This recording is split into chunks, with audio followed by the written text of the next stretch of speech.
कारकारेना माना थेंगनबा अकीबा मसक फंगलबा थौदोक तमलबदो अपते अमदी नथुरामददि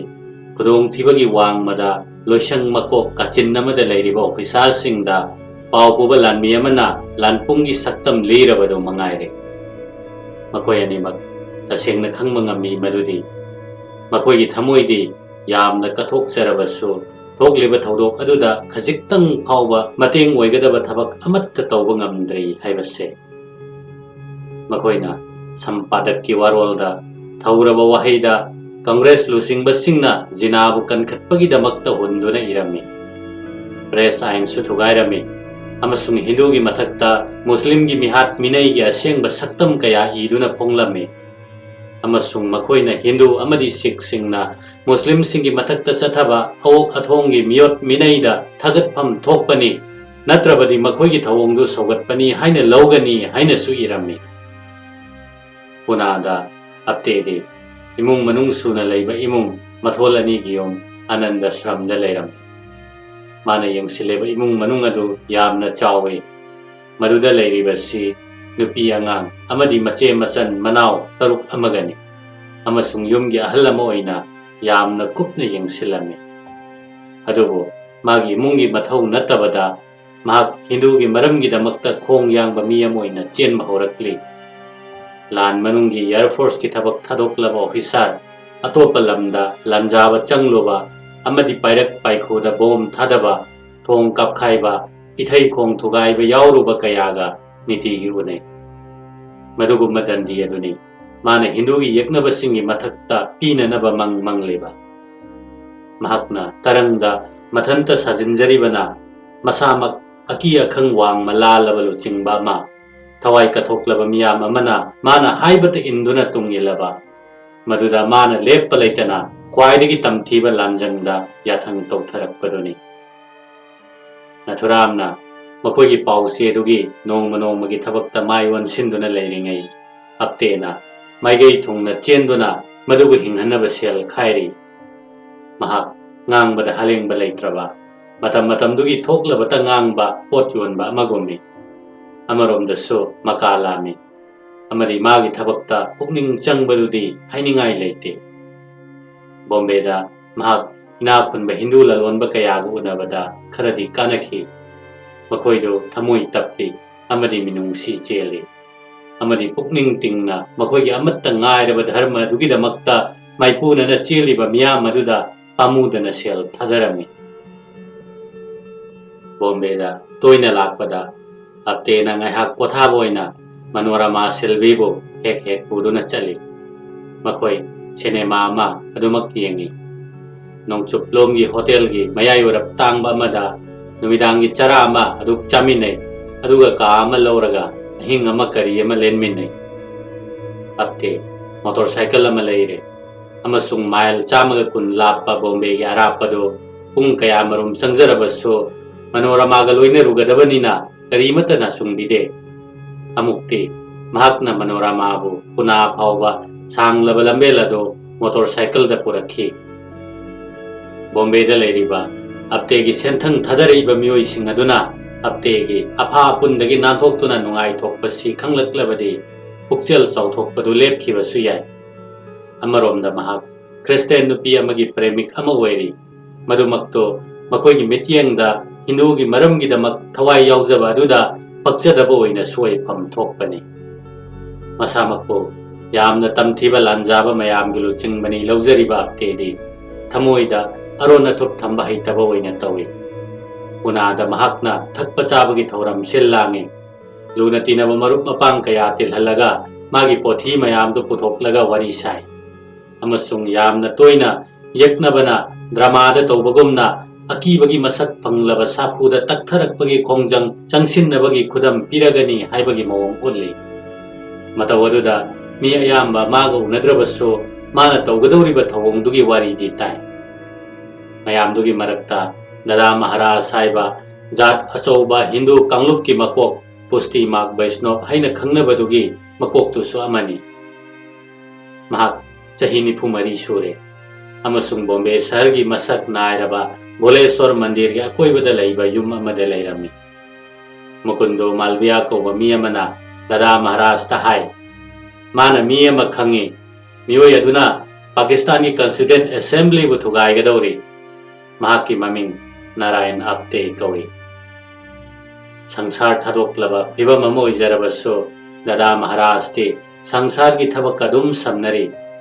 महाक university the चतुना Sanskrit उपाधि अमसु लौरमी लोइनना महाक pilot licence अमसु पाइरमी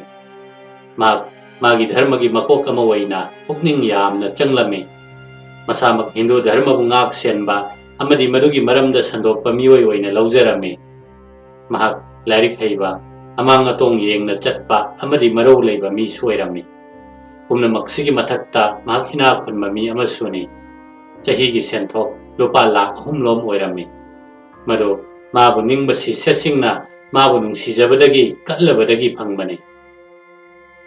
dada maharaj so karkare gumna नोखावाली थुंगना चत्तुना पुंगनमक उरुरगा लमन खुंबगी वाखल पुदुना हलक्खी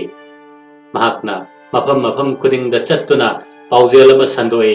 मधु सरबारकर की फिरम गे यामना माने हाइबदि हिंदू सिंगना मखोई की धर्म अमसुंग राजनीति की फिरे ngakchanaba lantheng nagadabani मागी वारे पदो पंगलाई लाइबदि नत्ते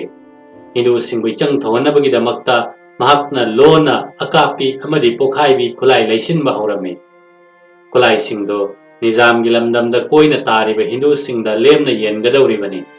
अमदी पोखाइबी खुलाइदो निजाम लमदम मनुंगदा थबक चथबदा सिजिनगदबनी अदुबु मसिगी थौरमसिदी दादा महाराजना मंदिर की मनुंग चनबदा लैबा अतोप्पा युम अमदा मनाव दीक्षित महाराज हाइबा अमदा सिना थोखरे मचिन मनाव अनिदो यामना नक्सिन्ना पुकनिंग तिनना थबक तौरमी दादा महाराजना पैसा थांगदोक्पा हौदोक्पा अमसुंग वारेप लौबा मी ओइरमी दीक्षितना अकुप अताई मयाम यंगसिली मसामक थौसिलदुदगी खरा लापना लेगे हाइजरबसो दादा महाराज मागी मनावना तौरिबा पांदमगी असेंगबा अमा अमदी मागो वातानरिबा कनानो हाइबसु खंगी मरमदि दीक्षित जी मसामक दादागी हेंदोक थोइदोक्पा मगुन मसक खंगना चली अमदी मंगोंदा लोइना खंगहली दादा महाराज न खंगी दीक्षित जी दा पाइबा याबा खुलाई हाइबदि लैबा मसुंग योनबदा लाइसेंस दरकार ओइदबा पोचै फंगनबा मियोय अदो दिगंबर बर्गे कौई मसामक पुनादा शास्त्र भंडर हाइबदि खुलाई पुकै कौबा दुकान मचामा अच्छा चाउना फमजबनी पानी मसिगी बर्गे हाइबनि पासी सरकारे अमदी मपांग सिंगना चेन पानबा जैकेट तरुखक नोखावाली चटप खोंगचतुदा पीखिबदुनी दादा महाराजना बर्गेबो कयारक हन्ना उनख्रबसो वारीदी अमुक्त सारुद्री नारायण आप्ते अमसुंग नथुराम गोसेसो दिगंबर बर्गेगा खंगनै अमसुंग ममैदा गांधी हत्पगी लौतुनबदा यावरिबदुनी अदुबो सोक 1994 की जुलाई थादा दादा महाराजना अहानबो ओइना आप्ते की पाकिस्तान की मरुओइबा मियोइ सिंह खुथा मुक्ता लोइसिन्नब खुजल तौरे हाइबदु ताब मतमदा नथुराम अमदी आप्ते अनिमकना बर्गेगा कया लोंदिनरमदे मखोइदी मंगोंदगी फोंगना पाइबा याबा खुलाई तमक लैबतनी अमसुंग मदु अरोनबा थबक्ता सिजिनरकपगी मवोंगदुदी हाइदे आप्ते की पोथी अदुगी वा ताबदा दादा महाराज असुकी मतिक नुंगाइबना पुकनिंग इरांग हौरमी मदुदी महाक पुना तमना लाखी अमसुंग माना तौबा याबा कया सुखनखी सोक 1994 की जुलाईदा आप्तेगा महाका वा अनिरक तनखी अदुगा वातानबा अमददी अनौबा थवाई यावबा मपांग मसामक दादा महाराज पुननब कौरुबा विष्णु करकारेसु यावरमी आप्ते मसामक मतमदुददी एयरफोर्स के ऑफिसर अमा ओइरी अमदी पोरम खंगबा मी अमा ओइना पांगथोकदौरिबा थवोंग अदुगी मतांगदो हाइरदुना दादा महाराजता पाकिस्तान के असेंबली कपखाइनबा मोर्टार अनिदंग लैननबा लुपा 5,000 थंगथनबा हाइरमी दादा महाराज मसामक्ति मोटार हाइबदु करिनोदी खंगदे अदुबु थवोंग अदुगी मतांगदो ताबदा पेलदुना माइ पाकनबा बोर पिरमलगा बॉम्बेदा चटखिरमी ममैददी महाकना मोटारदो लैनबा आप्तेदा पैसादो पीखी हाइबदु याखिदे अमरोमदा मसिदी लैरिबा मतवदुदा ओइथोकदबसु मानदबनी आप्तेना पामजरिबा मोटार अनिदो तसेंगना फंखिब्रा असेंगबा खंगद्रे ꯃꯇꯝꯗꯨꯗ ꯄꯣꯔꯇꯨꯒꯤꯖꯀꯤ ꯈꯨꯠꯇ ꯂꯩꯕ ꯒꯣꯋꯥ ꯍꯥꯏꯕ ꯃꯐꯝ ꯑꯗꯨꯗ ꯐꯪꯕꯒꯤ ꯋꯥꯐꯝꯗꯤ ꯃꯍꯥꯛꯅ ꯗꯗꯥ ꯃꯍꯥꯔꯥꯖꯇ ꯍꯥꯏꯈꯤ꯫ ꯄꯨꯝꯅꯃꯛ ꯑꯁꯤꯒꯤ ꯃꯊꯛꯇ ꯃꯁꯤ ꯑꯣꯏꯔꯣꯏꯗꯕ ꯋꯥꯔꯤ ꯑꯃꯅꯤ꯫ ꯁꯦꯡꯅ ꯍꯥꯏꯔꯕꯗ ꯃꯍꯥꯛ ꯃꯣꯔꯇꯥꯔꯗꯨ ꯁꯨꯡꯐꯪ ꯐꯪꯈꯤꯗ꯭ꯔꯦ꯫ ꯌꯥꯝꯅ ꯍꯦꯟꯅ ꯑꯃꯨꯛ ꯂꯨꯔꯤꯕꯗꯤ ꯀꯔꯤꯒꯨꯝꯕ ꯃꯍꯥꯛꯅ ꯄꯣꯠꯁꯛꯁꯤꯡ ꯑꯗꯨ ꯐꯪꯕ ꯉꯝꯂꯝꯂꯕꯁꯨ ꯃꯗꯨ ꯀꯔꯝꯅ ꯁꯤꯖꯤꯟꯅꯒꯗꯒꯦ ꯍꯥꯏꯕ ꯃꯍꯥꯛ ꯈꯪꯗꯦ꯫ ꯃꯔꯝꯗꯤ ꯃꯍꯥꯛ ꯃꯗꯨ ꯁꯤꯖꯤꯟꯅꯕ ꯇꯝꯂꯛꯇꯦ꯫ ꯑꯃꯔꯣꯝꯗ ꯃꯍꯥꯛꯇꯤ ꯁꯤꯐꯥꯏꯁꯤꯡꯅ ꯈꯨꯠꯂꯥꯏ ꯃꯆꯥ ꯍꯥꯏꯅ ꯈꯪꯅꯕ ꯈꯨꯠꯂꯥꯏꯗꯨ ꯐꯥꯎꯕ ꯁꯤꯖꯤꯟꯅꯕ ꯇꯝꯂꯛꯇꯦ꯫ ꯃꯔꯝ ꯑꯗꯨꯅ ꯍꯦꯟꯅ ꯈꯨꯗꯣꯡ ꯊꯤꯍꯟꯕ ꯉꯝꯕ ꯈꯨꯠꯂꯥꯏ ꯍꯥꯏꯕꯗꯤ ꯃꯣꯔꯇꯥꯔ ꯅꯠꯇ꯭ꯔꯒ ꯃꯃꯩꯗ ꯃꯥꯅ ꯁꯤꯖꯤꯟꯅꯒꯦ ꯈꯟꯈꯤꯕ ꯃꯩ ꯀꯥꯞꯊꯣꯛꯄꯤ ꯈꯨꯠꯂꯥꯏꯒꯤ ꯃꯔꯝꯗꯗꯤ ꯍꯦꯟꯅꯕꯨ ꯈꯪꯗ꯭ꯔꯕꯅꯤ꯫ ꯂꯥꯟꯃꯤꯒꯤ ꯊꯕꯛꯇ ꯂꯩꯕ ꯅꯠꯇ꯭ꯔꯒ ꯊꯕꯛꯇ ꯄꯣꯊꯥꯔꯕ ꯁꯤꯐꯥꯏꯒꯨꯝꯕ ꯃꯥꯒꯤ ꯃꯔꯨꯞ ꯈꯔꯅ ꯃꯉꯣꯟꯗ ꯃꯣꯔꯇꯥꯔ ꯀꯔꯝꯅ ꯀꯥꯞꯄꯒꯦ ꯇꯥꯛꯍꯟꯕꯕꯨꯗꯤ ꯌꯥꯏ꯫ ꯑꯗꯨꯕꯨ ꯃꯗꯨ ꯁꯤꯖꯤꯟꯅꯕꯗꯨ ꯇꯁꯦꯡꯅ ꯊꯕꯛ ꯑꯣꯏꯅ ꯎꯠꯇꯨꯅ ꯇꯝꯕꯤꯕꯗꯤ ꯑꯣꯏꯊꯣꯛꯇꯦ꯫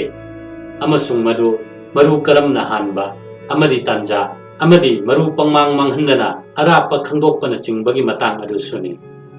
ꯈꯪ ꯍꯩꯔꯕ ꯀꯌꯥꯒꯤ ꯃꯐꯝꯗ ꯐꯥꯎꯕ ꯃꯣꯔꯇꯥꯔ ꯍꯥꯏꯕꯁꯦ ꯁꯣꯏꯗꯅ ꯄꯥꯟꯒꯗꯕ ꯈꯨꯠꯂꯥꯏꯁꯨ ꯅꯠꯇꯦ꯫ ꯁꯣꯝꯗꯗꯤ ꯑꯞꯇꯦꯅ ꯃꯤꯐꯝ ꯐꯝꯂꯤꯕ ꯄꯥꯀꯤꯁꯇꯥꯟꯒꯤ ꯑꯦꯁꯦꯝꯕ꯭ꯂꯤꯒꯤ ꯃꯤꯑꯣꯏ ꯁꯣꯏꯍꯟꯗꯅ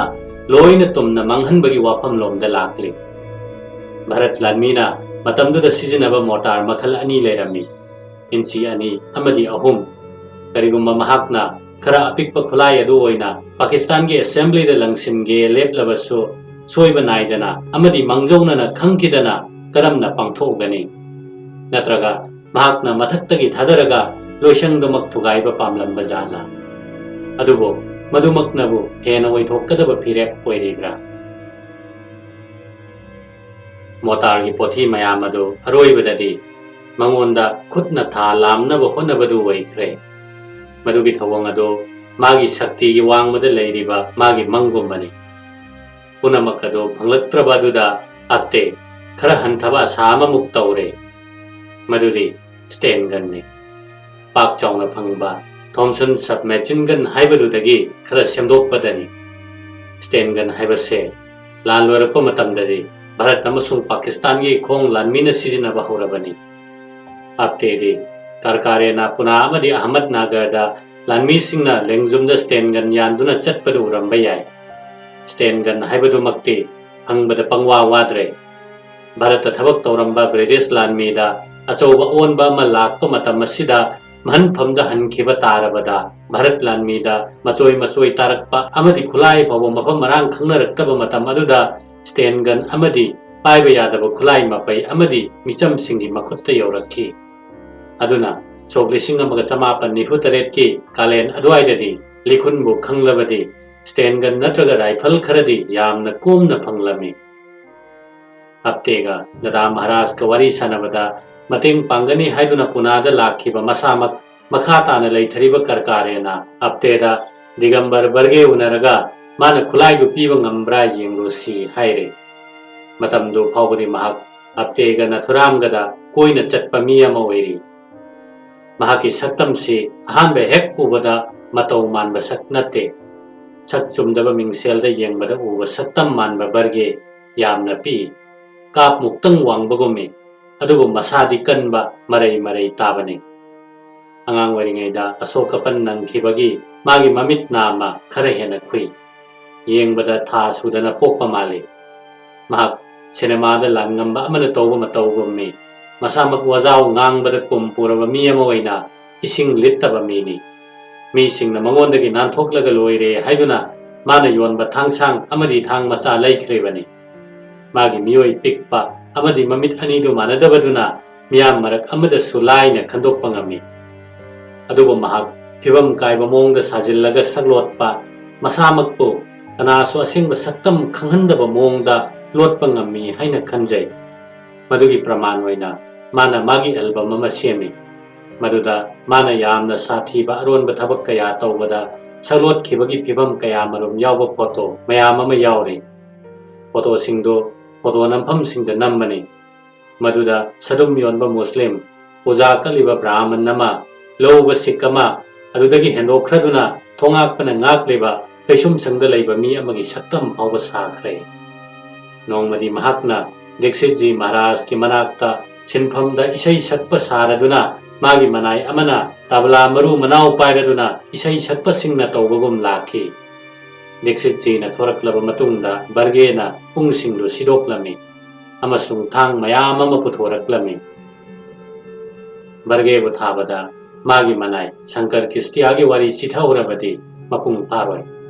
Amasung Barge gi lamchatsi maga magi manai duga lainariba mari du nattaba ataide arepa amatta leite. Makoi ani asi ufam amatta da haiduna sarakpagumi. Shankar Solapur da poi amasung larik haitrabasu Telugu lon phawbadi ngang bahi. Sok lising amaga chamapan nifu mangada mahak mamaga lairami. Amasung usuba tamba mi amo ina lairami. Matamduda Barge su potcha yonba mi amo ina lakpada thengnakhi. Barge di matamduda magi lalonba amadagi ahongba mamalda lairakpa thang mayam ado makok panba haiba mi ama sum yenglambani. Shankarda thabak adu sinarami.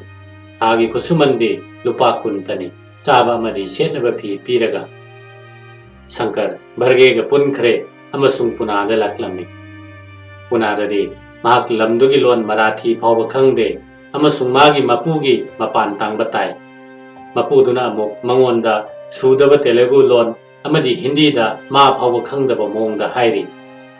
Barge na yonaba puriba thang mayam adu puriba rikso adu thauba amasung magi yumgi minai amadi thindok thinjin tawba mini. Chumna thabak khara mateng panghannaba lairambadudagi thabak phabi yumbubi amana tawgadaba mathau phawba tawrakle. Haibadi Barge gi firol suba hakchang namba lambel gi totidagi sing honba wairam sitpa kaithel kaba chak thongba amadi Barge amasung yumthangnana lairiba magi machena taw haibata tawba mi ama pigani haina yanakhiba kusuman lupa kunnadu matamduda yamna taraba senphamne. Aduba tasengna thoklebadi Shankar adumaksu kusuman suna phangde. Barge na hapta khudingi lupa ani ahum pi. Shankar na pendaba ulubada Barge na suningdaba katan haina chaibi. Magi machemdunadi masidagi hena thina chaibi. Amukak Shankar gi mamana Solapurdagi pithoktaba masagi senpham thauba lakhi.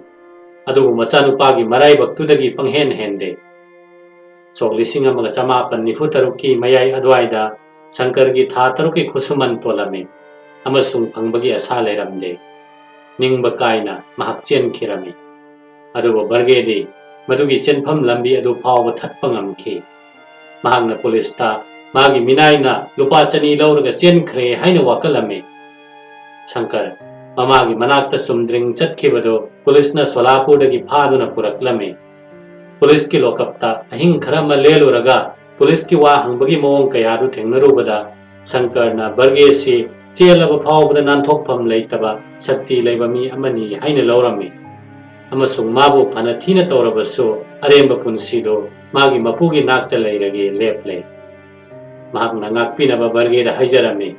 Amasung magi mapu aduna mabu zaminda thadoknaba honaduna mabu mayumda puraklami. Amasung magi khusuman lupa kunthada hengat pirami. Shankar Barge gi yumda thabak amuk horami pumsup suplami. Magi hana sahat pungda hameng yawgi saktamda leirambadu loikhirami. Matamduda mahak sahi 19 sure. Shankar gi mathakta leiba case adu satharakpada Barge na ithau thawaidre. Kayarak hanna yeithoklaba matungda darkhastkari kadabagidamak magistrate aduna case adu loisinbirami. Matamasida chahiyama hokhrabani. Shankar pigani haiba paisadu suna ipang phangdraba phawbada matam chuppagi oina Barge gi yumga naknaba misak ama mapung phana oire. Nong taba numit yungba matung amada aptega karkarega awaiba kar amada khulai pukai haibadi shastra bhandar 300 Narayan petta leibaduda lakhi. Barge na Mamaida Sakhi pibada haikhi. Aptena masak nairaba mioi kharagi thabak tawri. Amasung madugidamakta mangonda stand gun amata leige haikhi. Barge na Shankar bu dokandu khara sanglamu hairamlaga karuda tongkhatkhi. Makhoi Godayal Singh kauba Sikh ama horore. Amasung maning thangba Yarbara Central Prison gi phaklang napna chatliba lambi aduda lakhi. Maduda Godayal Singh na ngairamnaba hai amasung kaadagi kumthaki migup kharagi matungda mahak halaklame magi lengjumda stand gun ama yalaklame madu onthokna laino honakhre barge haiba mi macha makoina thawai biramdaba ado magi tawba ngambadu ure mahak pot piba ngamba mi ama oiramle makoina Gordayal Singh thinbirure amasung sasta bandarda muk lakle aptena bargeda mana haiba mamal lupa lising amaga chani do chingnaba leitana pirami karkarega loineraduna mahak harau mathoi karaduna Hindu rashtra loisangda thunglame makhoigi panthungdo uba phangbagum taure sten haibasi mi amana karamna maru hangani kapkani haibagi matangda oja nairektaba yadaba khulai oina tawi masi nongai maruna nong chutharaklaba matangda sizine amadi masi phaigan maruda ngaraga kapo oina tawbana soidana pangani haibagi arepa kaya leite pumnamaktugi mathakta masidi nongai maru yamna changbani masi masu khanasi karigumba aptena nongai maru halaga megzin taramathoi nithoi rom phanglabaso mahak kanagumba khang hairaba amadi thawai pamudaba mioi ama Delhi da phamgadoriba Constituent Assembly da haitharuba ngamgadaba amadi darkar leibani mamaidadi stand gun adu sizina khidre matamdi sum haujen ki ning tamba phanggadaba tarik adudi naksile July tha sima Pakistan gi luching basing plane mapot ta lepa leitana hondokhiduna August tang 10 dadi ama phawbale hodre August tang 10 dadi Jina amadi mage assembly do makhoi anobu konung Karachi da tekta kaidana phamkhirame August tang 15 dadi Bharat ning tamle Nehru na masibo laibakta tamkhraba arepa nomit kawi itihasik oiba pungphamni haina Mountbatten na hai Natharam Godse Narayan Apte amadi marup mapang singna harau tayambadu saruk yaramde maramdi makhoigi mafamdadi mai khuba amadi khangamdraba chainatana thalle Punjab pumba Muslim na mairi wanduna chakhan khraba Hindu gi itana turel oina chen khrabani amaromda Mahatma so mahak masamagi oiba maram amada ningtamba nomit pangthok poina chara henduna lai ningi Bombay dadi Dada Maharaj karimata ngamjadrabaso mortar amana tawba yaba amadi yadabagi maramda thijin khochinba tawri mahaki anobu pothi eduda oithokpa yabagi wafam laktringaida aptedi hainaba yadana hongkhirami apte masamak mabu ningjaba karkarega magi yumda laklami amasung khanaramba wafam thadokpa takhibagi maram kayamarum pirami loina makhoina Dada Maharaj ta maduga manana sathiba pothi amamuk leire madugi khananaba laklibani hairami wafam amadi thabak chillaba octroy post Hyderabad lom thangba seminada leiba amada ahing nongyaida landaba amadi madugi loisangi mi khara stand gun khapchinduna loisinba aduga numit adugi lokpa senyamdo phana yamgani madu khomlatpa madudagi pelakpa senyam aduna makhoigi thabak khara chathaba ngamgani makhoina pamba mateng haibabo achauba karama maduda landagadoriba mi singado tongba chanba haibadi Dada Maharaj ki Chevrolet station wagon adumak chap charabane atopa thauram amana hena akibagi masakne maduda British singna thanamba khulaigi Pakistan gi saruk puduna chatkadaba train ado ngairaga thugaibane adu masigi manungda thauram amakhak paikhatpada makhoi lupa lising 10 di darkar le madu mai thokpi bom leinabani Dada Maharaj ahanba maga aptega unaba adudagi handakti kaya thawai yaudrabani amasung octroy post landanaba karbudi pige hairami adu mai thokpi bom du leinaba paisa di piramdre aina poto udri phawbadi paisa piroi hairami amaromda mahaksu hiramduda ikhang khangdaba mi natte haibadu utnanaba hairei dynamite amadi hand grenade khara kadaida phangi haiba ma khangi karigumba aptena pamlabadi takpige hairei adubo aptedi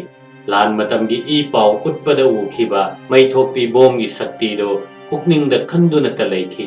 ꯑꯃꯁꯨꯡ ꯃꯗꯨꯒꯤ ꯄꯥꯡꯅ ꯐꯪꯗ꯭ꯔꯕ ꯈꯨꯠꯂꯥꯏꯗꯨ ꯅꯤꯡꯗꯨꯅ ꯂꯩꯈꯤ꯫ ꯃꯍꯥꯛ grenade ꯑꯃꯗꯤ dynamite ꯄꯤꯒꯦ ꯍꯥꯏꯕꯗꯨ ꯂꯧꯗ꯭ꯔꯦ ꯑꯗꯨꯒ car ꯑꯗꯨꯗꯤ ꯋꯥꯏꯔꯦ ꯑꯃꯁꯨꯡ ꯃꯗꯨ ꯊꯧꯔꯗꯨꯅ ꯃꯅꯣꯔꯃꯥ ꯁꯤꯜꯚꯤ ꯎꯅꯕ ꯂꯥꯛꯂꯦ꯫